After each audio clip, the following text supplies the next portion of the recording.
Hello, everybody, and welcome to That Wrestling Show, the only podcast where all pro wrestling matters. You know what that means. Hello, everybody, I'm Bill Yankovi, and a very happy new year to all of you on this, well, officially the end of the first week of 2021. And what an interesting week for professional wrestling. This week going to be reviewing both nights of Wrestle Kingdom 15, plus going to be talking about the COVID situation going on in the world of professional wrestling. Unfortunately, some of the legends and heroes are battling it.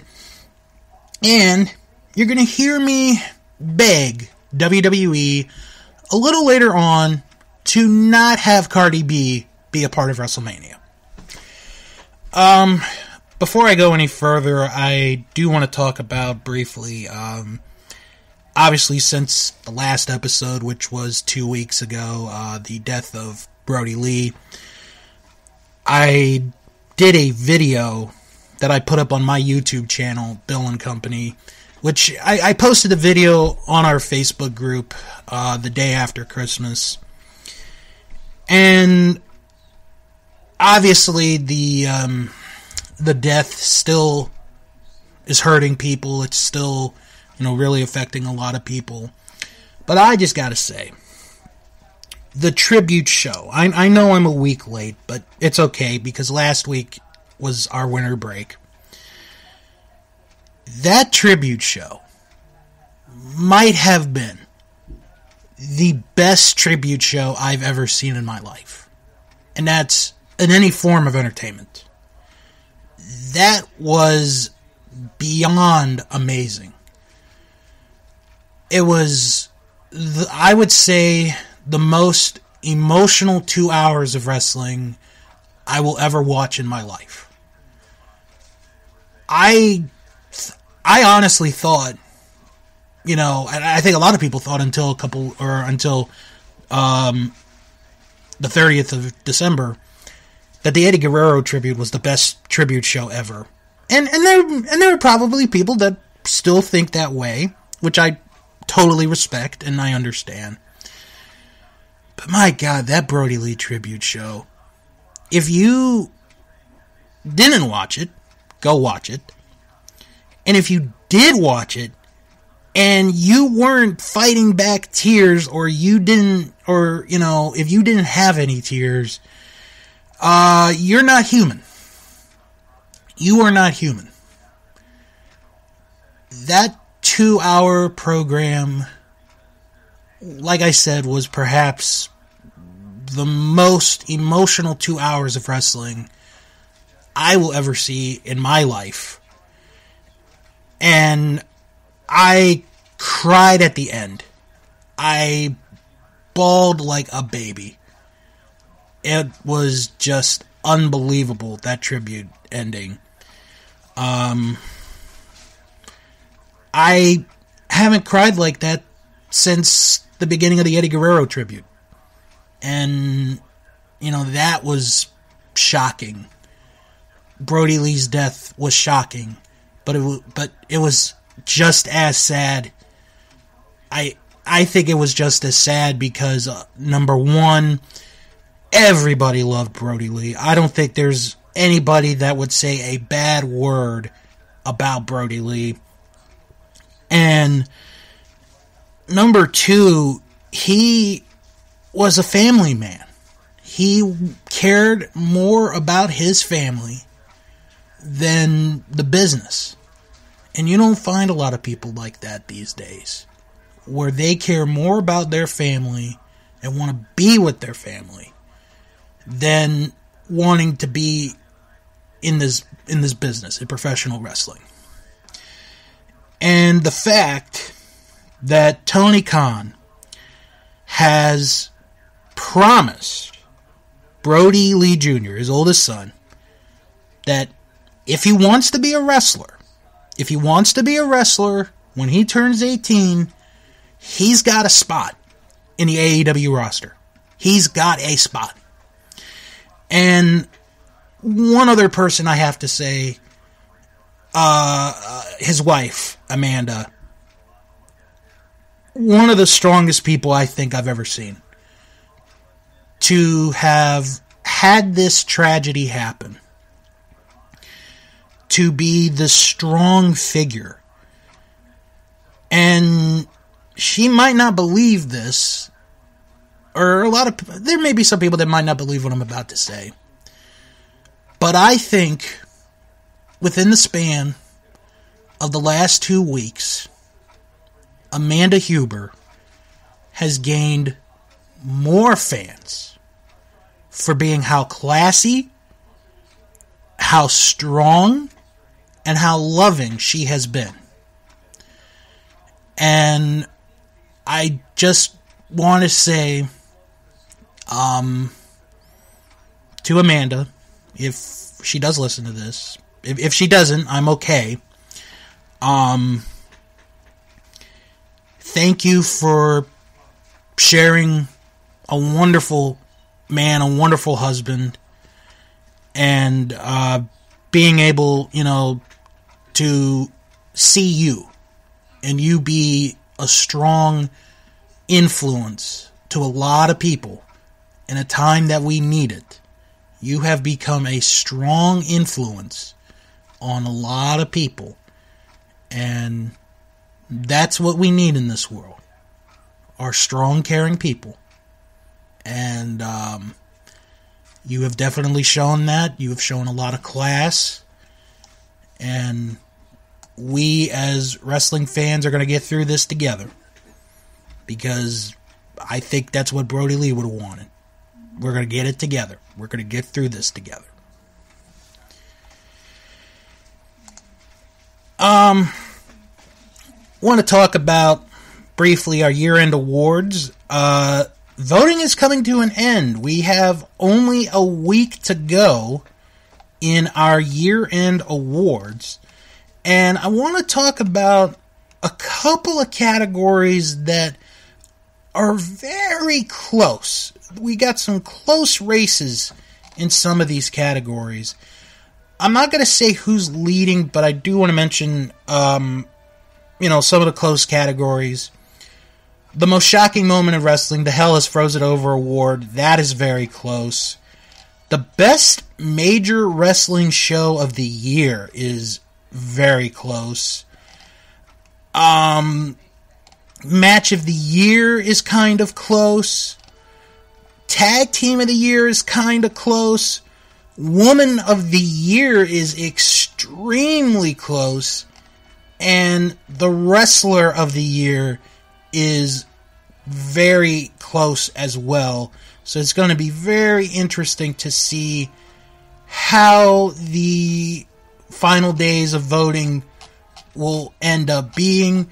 Of course, you have until really next Thursday to place your vote. If you have not placed your vote yet, you have until next Thursday to place your vote in all of our categories for our award show, which will be next Friday.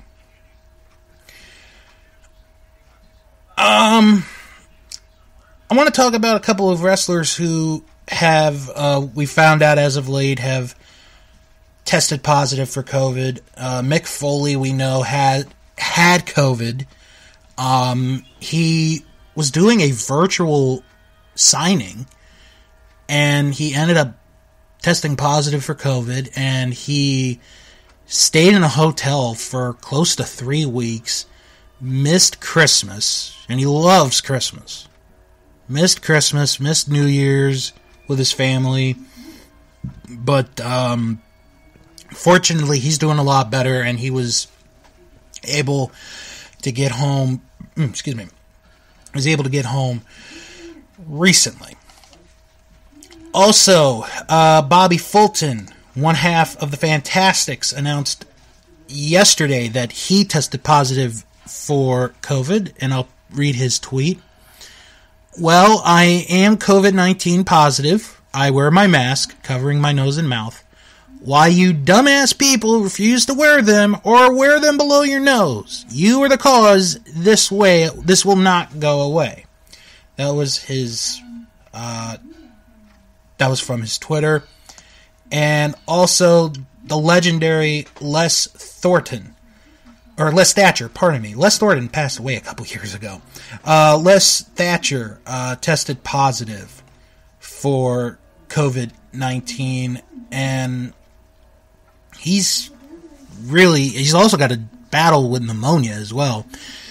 He sent out this message. I want to finally say a very humble thank you for all the thousands of prayers and love being sent my way over the last few days. I am battling COVID-19 pneumonia, which can be very dangerous, but what it don't know is it's dealing with an old school pro wrestler, not an acrobat. So I plan to kick its ass before it gets mine. My best and well wishes and prayers to all of you for your support. My love and respect go out to you all. May God bless you.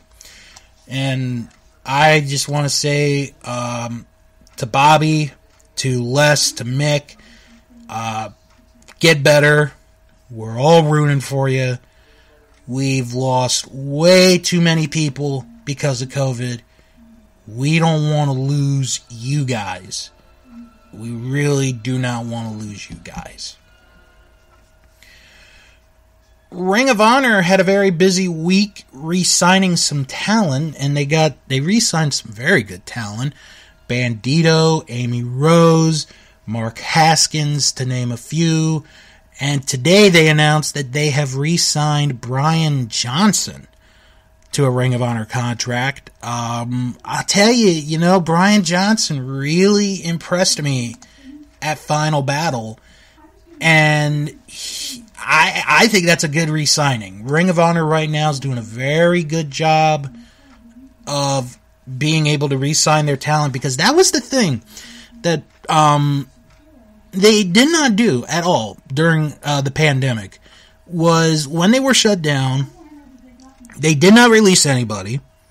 Everybody got paid. And whenever they were going to deal with the contracts, they were going to deal with the contracts, and they were going to re-sign people. And this week has been a very busy week. They've been re-signing a lot of talent. So Ring of Honor is really setting themselves up for a good 2021, I do believe. So keep an eye out for Ring of Honor.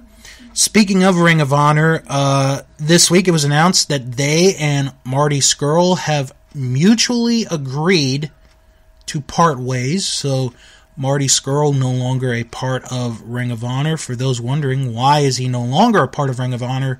Quick reminder, when we had the Speaking Out movement last year, Marty's name came up for having sex with a 16-year-old girl in England. Now, at the time, that was the consent age. It was 16. But the thing is, this young lady was drunk. So that's really your the main reason. Right now, there's talks of him maybe going to WWE.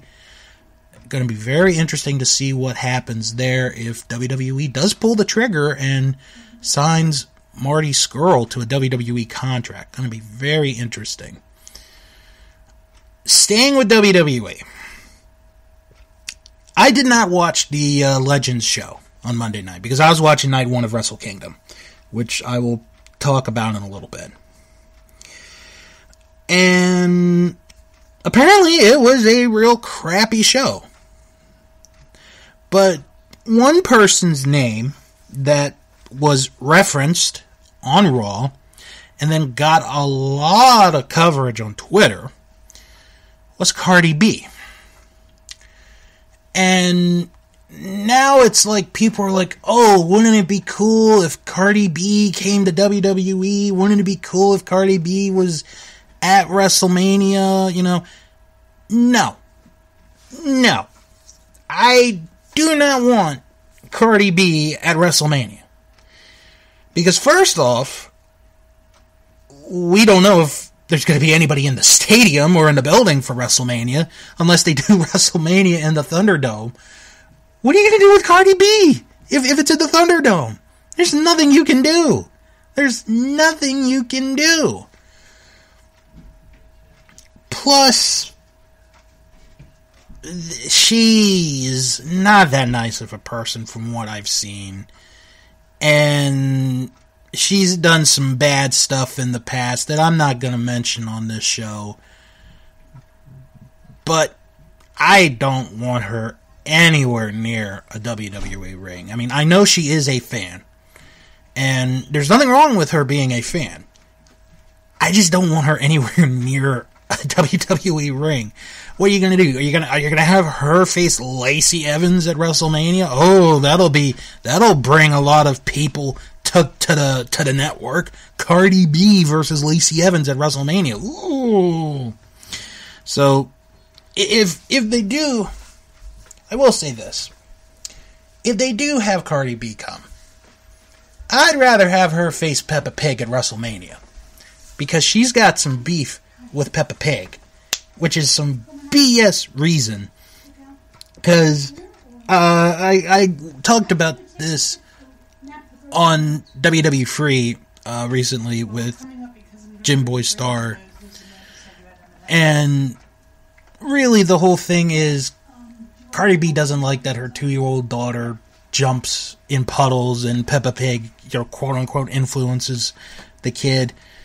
No, I'm sorry. You're a parent. You can tell your kid no. Don't go after a British preschool kids show. I'm on Team Peppa. Team Peppa all the way. Plus, if Cardi B's got a posse, Peppa Pig's got a posse. I'm not going to go through all the characters. I did that on WWE Free last week, so I'm going to save you the time and maybe a bit of my humiliation.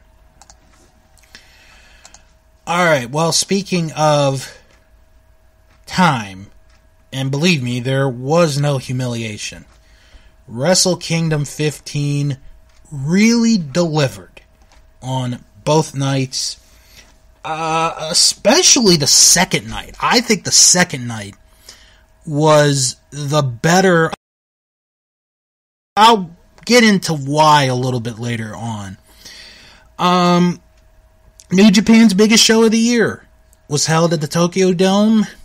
There was question at time if this show was gonna happen because Japan had put some new restrictions up. The shows did go on. The tickets, they couldn't sell tickets the day of the show, but they managed to get, I want to say it was like 5,000 people for both nights. So let's go through both nights. I have my rating and Meltzer's rating, and I'm going to talk about each of the matches and go through both nights. So we'll begin with the pre-show match from night one, and I do want to point this out right away. Night one, you got to see the pre-show match. Night two, you did not get to see the pre-show match, I think, unless you were in the arena.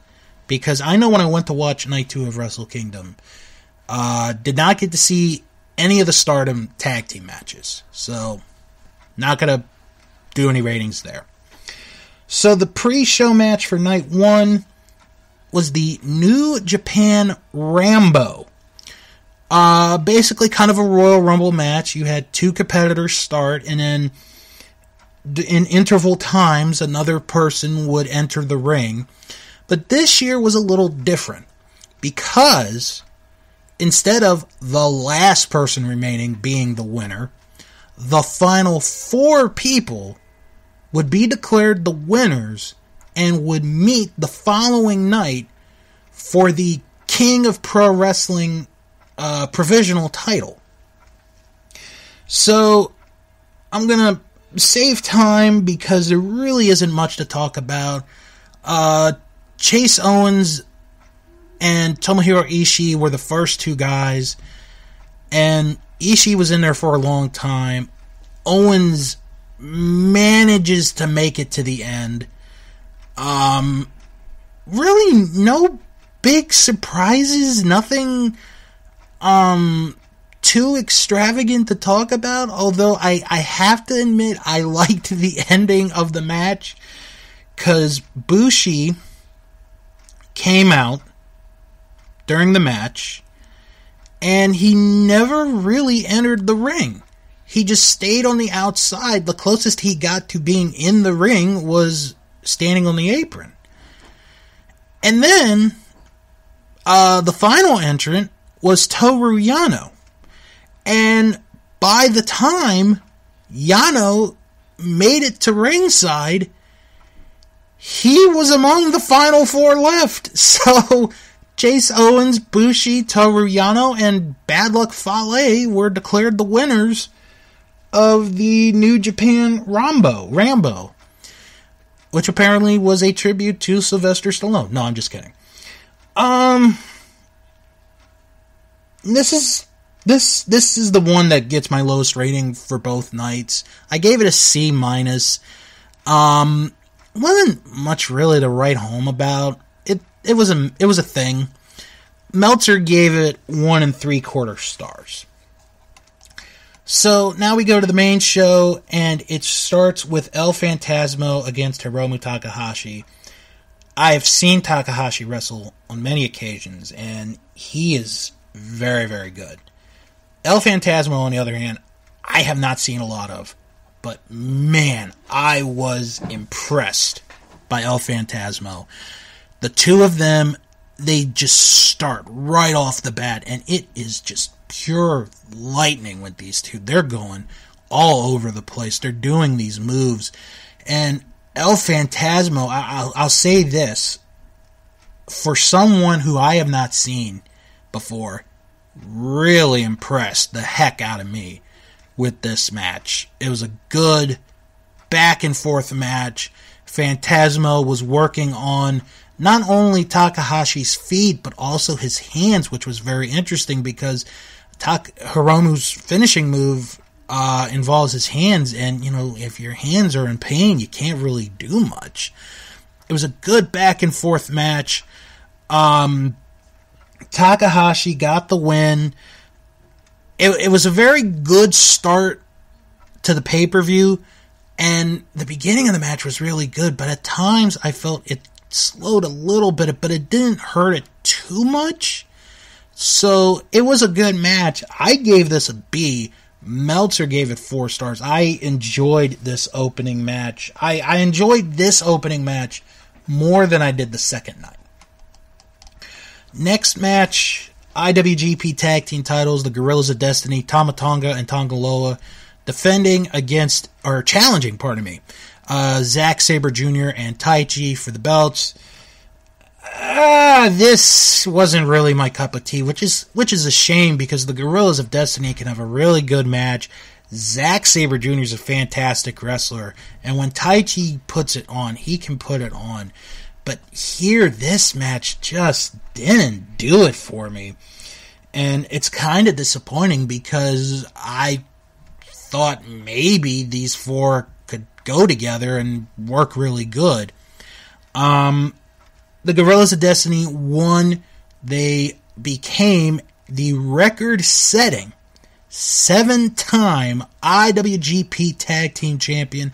The previous record was 6, held by Hiroyoshi Tenzan and Satoshi Kojima.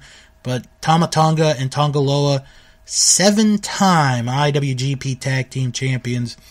I gave it a C because there were points where it was good, but just it wasn't that the whole match didn't do it for me. There were some good points in there, but it just, I don't know. It just didn't click for me when I watched it. I gave it a C. Meltzer gave it 3.5 stars, so Meltzer's being a little bit more nice. Now, this next match really surprised me in a good way, in a very good way.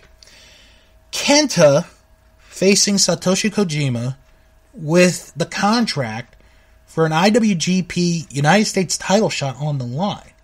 But before we got the match, Jon Moxley appeared on the screen and cut a promo saying, whoever wins this match, I'm ready for you.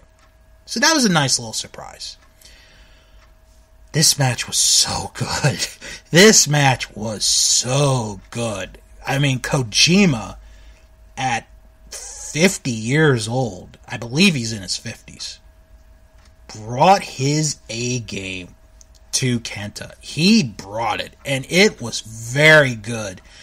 And there were times where it was like, maybe Kojima's going to win this. You know, they're making you think that Satoshi Kojima is going to win this match. So they did a really good job on that. Good back and forth. Kenta got the win with the go to sleep. So Kenta keeps the contract. More than likely, I think Kenta's going to come to the U.S. to face Jon Moxley for that title, because I really don't see Moxley going to Japan. I gave this a B-. Meltzer gave it 3 3/4 stars. So then we go to the second half of the show, and this is one of the positive things that I gotta say about this year's Wrestle Kingdom, is the fact that there were intermissions to clean the ring, and that there weren't that many matches. And I think WWE could take a lesson from how, Wrestle Kingdom did this year. And I'll give you a perfect example. I'm going to talk about last year's WrestleMania.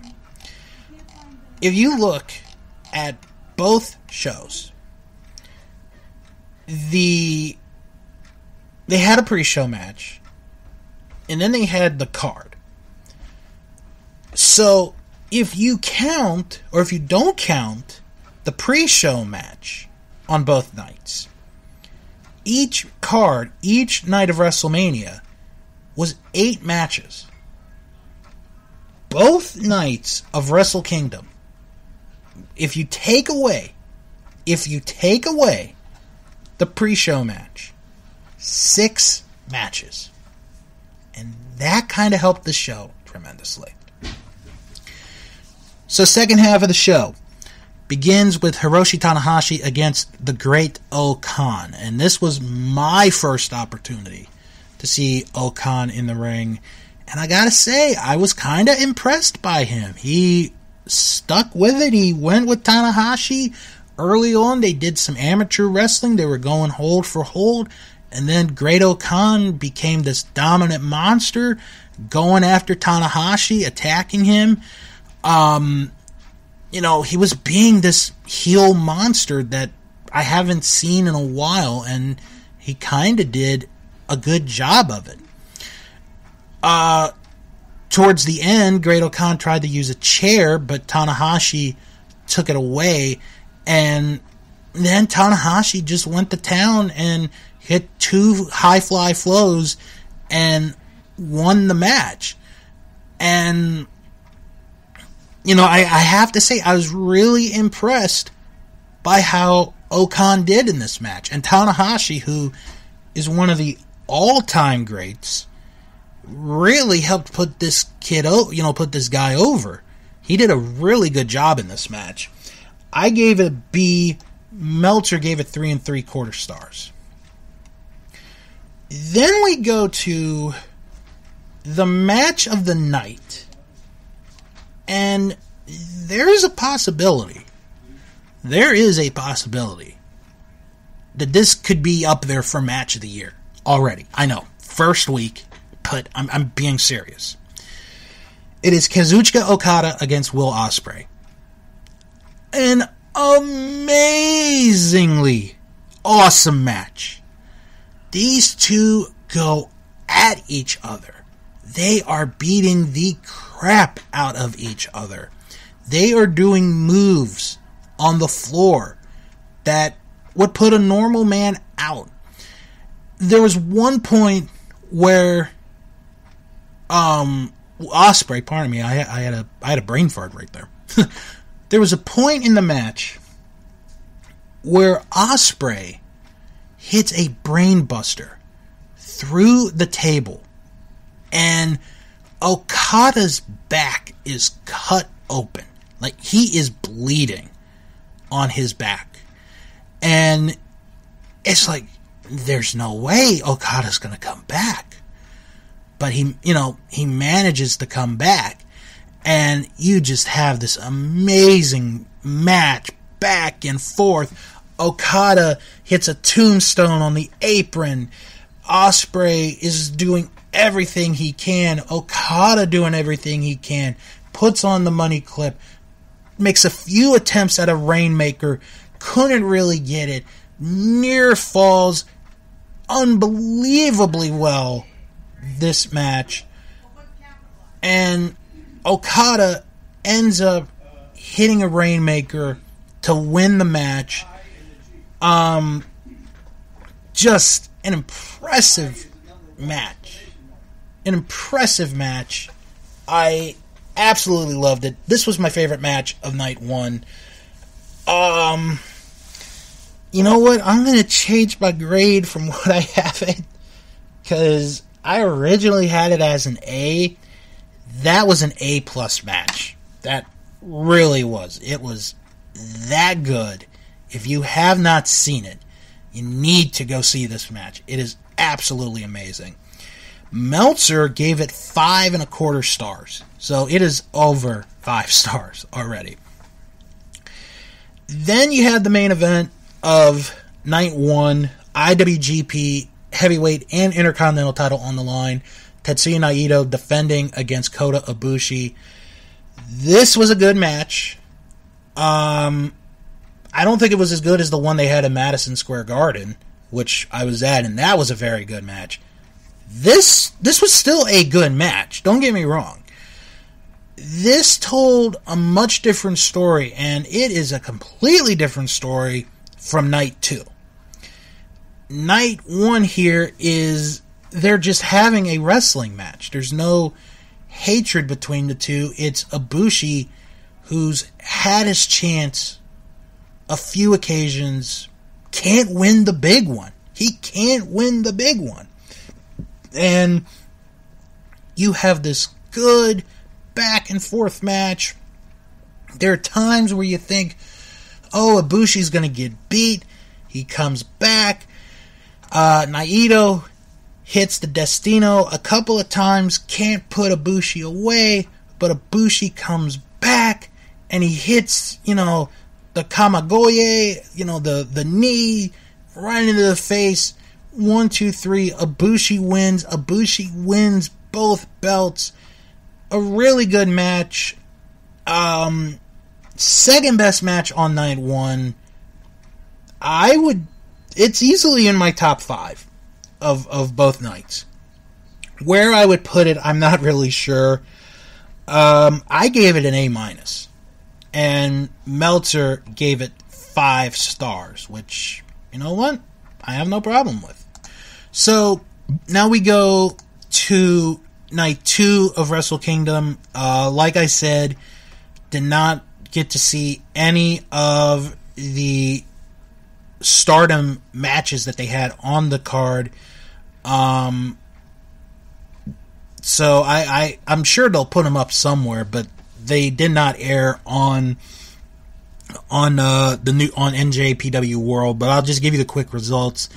There was a 6-woman tag team match. Utami Hayashishita, AZM, and Saya Kamatani defeated Maika, Himeka, and Natsupoi. And the other match was a tag match. Giulia and Suri defeated Mayu Iwatani and Tam Nakano. Those were the 2 pre-show matches. Now to night 2. And my God, this might be the best show of the year. I'm not even kidding. I know it's the 8th of January. This might be the best show of the year. It's going to be so hard to beat. Okay. So the opening match is the 4-way to crown the Provisional King of Pro Wrestling Champion. So what this is, for those that maybe are a little confused with what this title is about. Basically, it's a trophy. And this was created about 6 months ago by Okada. They announced it in a press conference. that they would have this trophy called the King of Pro Wrestling Champion. And basically, whoever had the trophy at the end of the year would be named the champion. So, Toru Yano was the champion at the end of the year. So, he's the champion for 2020. It's a new year, clean slate. Let's see what we get. So the four men, Chase Owens, Bushi, Bad Luck Fale, and Toru Yano.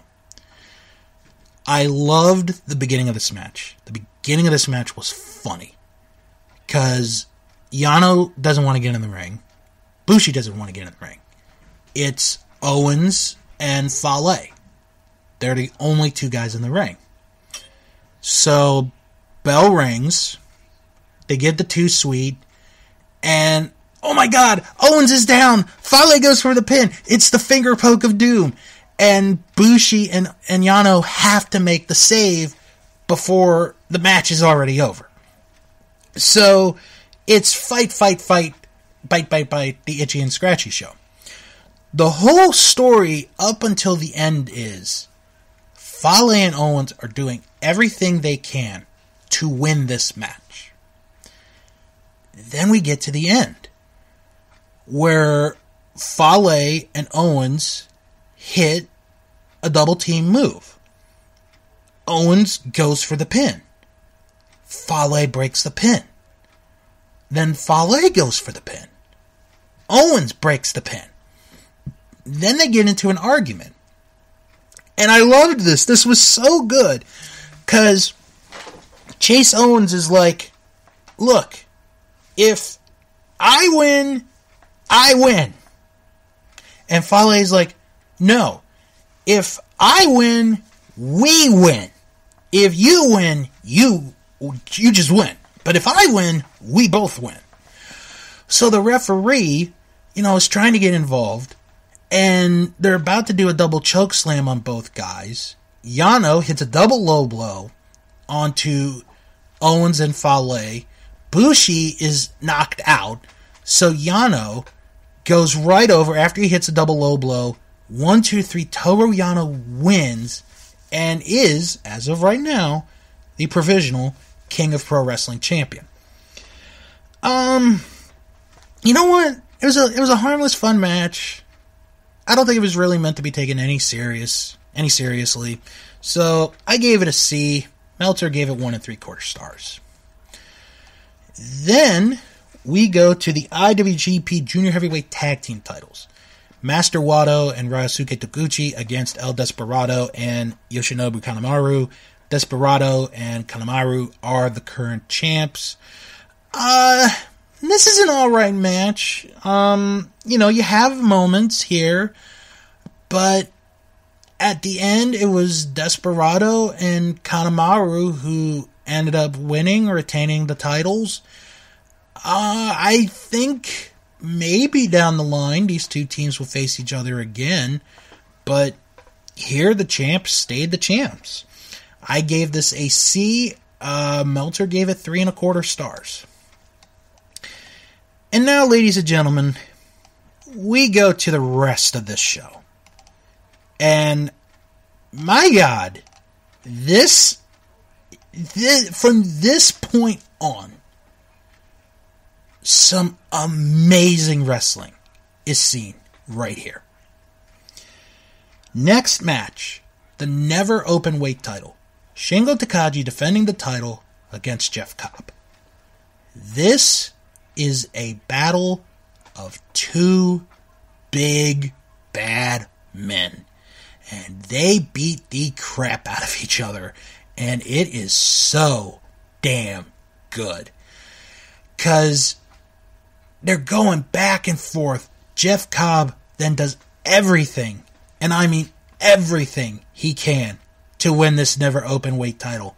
Shingo will just not let him win. Will not let him win.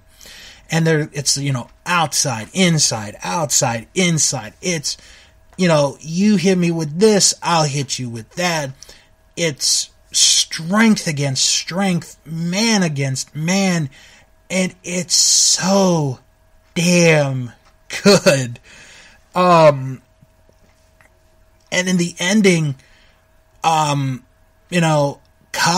hit the Tour of the Islands, but, his knee had been bothering him, and, he couldn't really put a lot of weight on it, and Shingo managed to get out, and then Shingo comes back, and, Shingo hits his signature moves, and then he hits the last of the Dragon to retain the never open weight title in a fantastic match. Any other show, this would have been the match of the night. Any other show, this would have been the match of the night. But it gets better. I gave this an A. I loved this match. Absolutely loved this match. Meltzer gave it 5 stars. Next match, actually the only match on night 2 that was not a title match. Evil versus Sonata. And this told a really good story. I really liked the story that was told here. It is, you have Dick Togo out there with Evil, and it's basically Evil and Togo against Sonata. It's not Evil against Sonata. It's Evil and Dick Togo against Sonata. And you got some good wrestling in here. You have good moves. And the poor timekeeper during this match gets knocked down twice by Evil. This poor man gets knocked down twice by Evil. Oh my God, it was so funny. And then, towards the end, the referee, I think he gets distracted or he gets knocked out, one of the two. And Togo is holding Sonata, so Evil can hit a move on him. Well, Evil runs the ropes, goes for the move.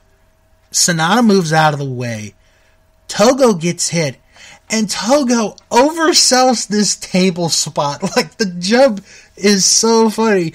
It's as if he was falling, like he was climbing a mountain and he was falling, but this was like such an oversell. It was great.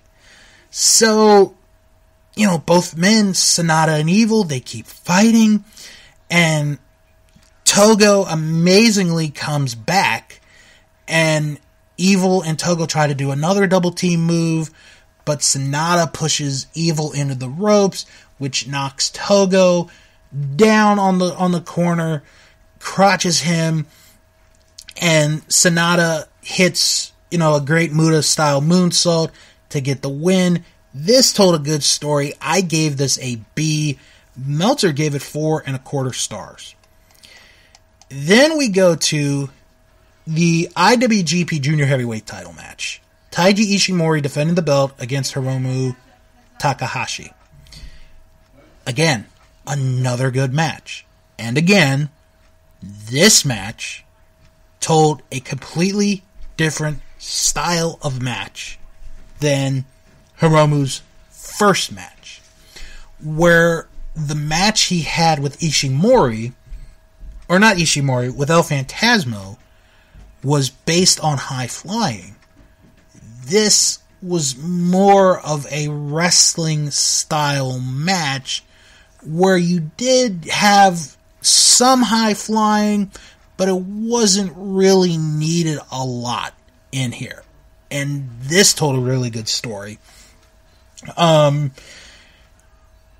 Ishimori is going for submission moves. He's got the label lock on. He's doing all these different submission moves because remember, Ishimori or Takahashi's hands and feet are still hurt from the previous night, and he's doing everything he can to win. He's going after the hands, going after the feet. Takahashi will just not give up, and Hiromu eventually manages to come back, and he hits the time bomb to get the 3 count and win back the IWGP Junior Heavyweight title. Really good match. I gave this an A-. I preferred this match over the one with Phantasmo. Even though that match was good, this match was just a much better match. I gave it an A-. Meltzer gave it 4 3/4 stars. And I do want to point out real quick, Ishimori, his entrance gear, he looked like Shredder from Ninja Turtles with his helmet. He looked really, really cool. And then the main event of Night 2 of Wrestle Kingdom. And this is the biggie. This is the big one. Kota Ibushi, about 24 hours after beating Tetsuya Naito to win both belts, makes his first defense against Jay White. This match, again, I'm going to use, I know I've said it a lot in this review of both shows, but it is the truth. This match tells a different story than the previous night, and it is so good. Because this is Jay White and Gato playing strategy. They're doing chess with Kota Ibushi. It's basically cat and mouse. Like, how can we do this? How can we beat him? And they're doing everything they can to beat him. White wrestles him. Ibushi wrestles. You know, if Jay White fights, Ibushi fights. If one goes to the floor, the other goes to the floor. They are doing everything to each other to win this match. And neither man is going to give up. And, you know, Jay White on a couple occasions could have won the match, but Red Shoes was like, no, I'm not going to count that. And it is just so good. It's back and forth. And you really don't notice until the commentators say it. And I actually watched the English commentary, which is the first time I've actually watched a New Japan show with English commentary on their streaming service. That was really fun to listen to. And it's like, okay, 20 minutes have gone by. 30 minutes have gone by. 45 minutes have gone by. And it doesn't feel like it's gone that long, which is the amazing part. And, you know, after Jay White does everything, and even Gato got involved with a pair of brass knucks, do everything, Ibushi becomes this other side of him. It's like an evil Kota Ibushi, where he does not care about what Jay White's well-being is, and, you know, he just puts him away, and he knocks him out. Ibushi wins the match, keeps the IWGP Heavyweight title and Intercontinental title. In an amazing match. I gave this an A+. Meltzer gave this 5 1/4 stars. Really, I would say, if you're going to watch both shows, which I do recommend, the main match to watch on night 1 is Okada and Ospreay. That was an amazing match. The main event of night 2, you have to see. It is absolutely amazing. And I think the second night of Wrestle Kingdom was better than the first one. And the reason I say that is the final 4 matches on this card had a story. They had something to do, something to deal with. It was all personal. And it had something on the line. And I really enjoyed the second night of Wrestle Kingdom 15. It was absolutely amazing. Go out of your way to see this, if you haven't. And if you have, watch it again. Watch it again, because it is really, really good. However, there was a story that broke from this, especially from the second night, where Jay White said in his press conference after his match that he is leaving New Japan Pro Wrestling. And the next night was maybe his last night. You know, I can't say if it's like a storyline or if it's actually true. But if it is true, and he is gone from New Japan, boy, oh boy, you got some deep pockets that are about ready to pay money to get Jay White. And if it is a storyline, well, then you've got quite a storyline here, to be honest with you. So, be funny to see. Be funny to see how this ends up going. Well, that is actually going to do it for the first show of the year. Yes, the first show of the year is in the books. So let's quickly check if there are any emails. Maybe there are, maybe there aren't.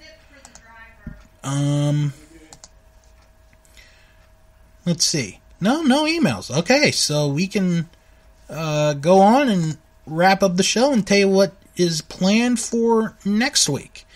So if you guys have any questions or comments, send an email, wrestlingman@thatwrestlingshow.com.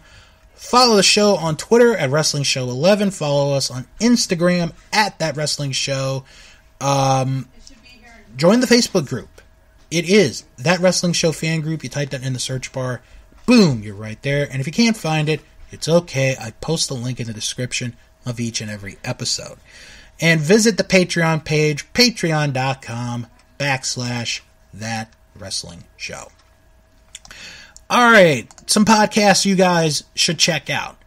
It is Our Vantage Point, the Retro Wrestling Podcast with Joe Murata and Michael Quinn. This week, they discuss what went wrong with Diesel as the WWF Champion. Plus, Week 3 of the Royal Flush of the Worst Feuds. And they review an episode of WWF Superstars from December 29th, 1990. Plus, if you join their Patreon page, and like I say, this is the only podcast that I will plug their Patreon. If you join their Patreon, and if you do the $5 tier, right now, ladies and gentlemen, up is their review of the 1992 Royal Rumble event, including the biggie, the Royal Rumble match for the WWF title. You're going to want to hear that review. Our Vantage Point, the Retro Wrestling Podcast. Now, if you want to listen to a man who does this show by himself, or does a podcast by himself, then check out Greetings from Allentown with Peter Winson. He watches one episode of wrestling each week in his own special way. This week he hit a milestone with his 200th episode. And for his 200th episode, he reviews the 1987 Slammy Awards. Oh boy. Yep, the Slammies. I've seen this one. This is a very interesting show. So I can't wait to hear this review of the 1987 Slammy Awards this week on Greetings from Allentown. Also check out Juice Pro Wrestling, where this week they have a very interesting look at the career of Sting. No, not the singer, the wrestler, Sting, Steve Borden. They have a very interesting look at his career, wrestling, starting off in the territories, going into, the NWA and into WCW, and everywhere in between. So check it out, Juice Pro Wrestling.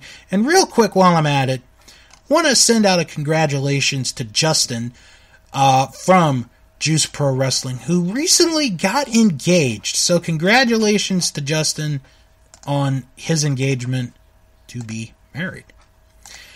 And check out Two Fans Review Wrestling Podcast, where this week they review World War III from 1995, plus their usual ECW, Saturday Night, Raw, Nitro, that stuff, this week on Two Fans Review Wrestling.